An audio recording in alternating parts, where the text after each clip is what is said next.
have loads of testimonies. My life is full of testimony. But today I'll be sharing with us my testimony regarding my career. I'm a nurse by profession. I did my general nursing and I'm also a midwife. I was trained in both dual qualification in Nigeria. I practiced for 7 years and I later joined my husband in the United Kingdom. Prior to coming to the United Kingdom, the requirement to join the register was just for you to come as a foreign trainer and you do your adaptation. But when I came in, the requirement has changed. I had to do what they call English language test, and the requirement keeps changing. I will score higher in some, and some I won't score as much as what they want. At the end of the day, I couldn't register. Just to summarize it, now I have to start working as a carer. I did some job as care assistant, but along the way, I still have passion for my profession. I still want to go back to my profession, and I end up volunteering in a dementia care home. While doing that voluntary, I begin to develop interest in mental health, and it's very important having good network of Christians around you and God-fearing people around you. So I was encouraged by my friends and family when I said I'm going to go for nursing all over again, mental health. I start the application process. Before going on, I just want to remind us of something.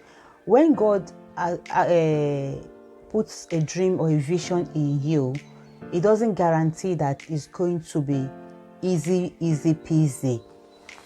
There are always time between your dream and the achievement of your dream. There is always a time of labor. Between the achievement of your dream and your dream, there's also a time of labor.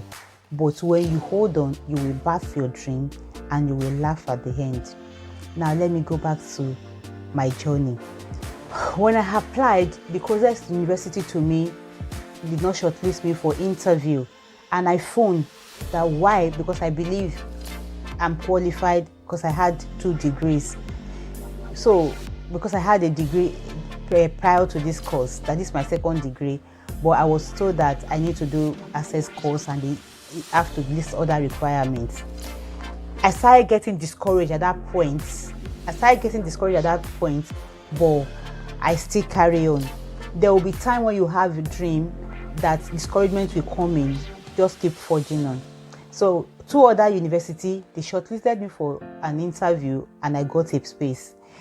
I got admission, and the where I decided to go was far from me. It was about 80 something miles, 160 miles to and fro. But at the onset, I think it's going to be very easy. When I started, it wasn't easy at all. That is where I have to decide to get an accommodation over there.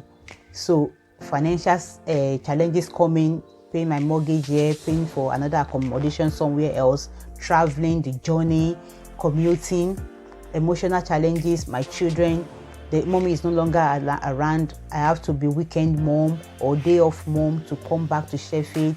Physically, I was emotionally drained.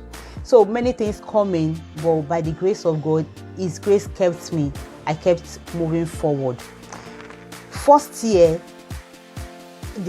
my last module, I had a challenge, academic challenge in that last module. I couldn't really get through the module, and I was suggested that probably I would have to leave the course. At this stage, I was heartbroken that what, but I prayed. I was discouraged. I think I'm not going to go forward. I'll go back to having faithful and godly network around you. My family and some brethren that believe in the vision God has given to me, we prayed about it and we challenged it, and by the grace of God, I was able to continue. So I continued with the course.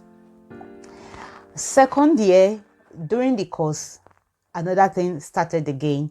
My daughter was not well. My daughter took ill. I'll be phoning when I'm in class. You have to come and pick her in school. It was a very, very challenging period for me. I was at the point that I need my daughter to be healthy than this course. I would just have to leave this course. But just to cut this story, because it's a very long story, I don't want to take too much of our time. I had to pray. God help us. God gave us direction. Eventually, my daughter was healed, and I continued the course. During the third year again, I had an accident. Very fatal accident, car crash on my way to placement, on my last placement. The car crash, all the airbags bumped out.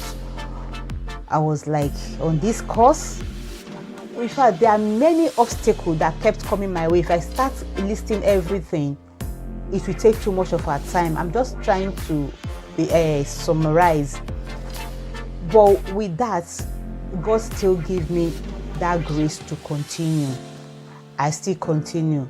When you have a vision, there will be time whereby there will be what we call like threatening abortion, or maybe the bleeding. You're thinking that these fetus want to come out. That is your view. I'm just using your vision as a pregnancy or as a fetus that is threatening the abortion. But God can preserve it. God preserved me then. He made me to scale through. All this stumbling block, one after the other, I was able to climb to the other side. I was able to pass through the tunnel. And today I'm here standing in front of you giving this testimony. It's loaded, but I just try to pick the important part to us. My advice to us, or my encouragement to you, is that if you have a vision, if you have a dream, go for it. Hold on to it. Whatever is happening, if you think the pregnancy is being threatening, the fetus is not going to come out, God will preserve it. It's a time of labor. You will deliver safely. I will round up by reading unto us this Bible passage. It's one of the Bible passages that God has used to encourage me during that time. It's in the book of Isaiah 41, verse 10 to verse 10. It said, "Fear not, for I am with you.